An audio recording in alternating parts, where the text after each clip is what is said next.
আকাঙ্ক্ষিতভাবে একটা কথা হয়ে গেছে, বিশৃঙ্খলা হয়ে গেছে। আমরা সুশৃঙ্খলভাবে কমিটি করবো, সবাই চাই তো? তাহলে এই মুরব্বীদের পরামর্শ অনুযায়ী, ওনাদের প্রস্তাব অনুযায়ী আমরা সবাই বড় মসজিদে যাব। টাইম হলের টাইম 4টায় শেষ। হলের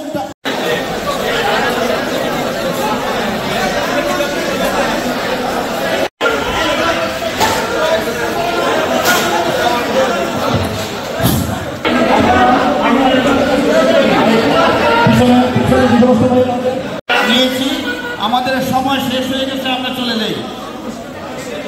সবাই শান্ত।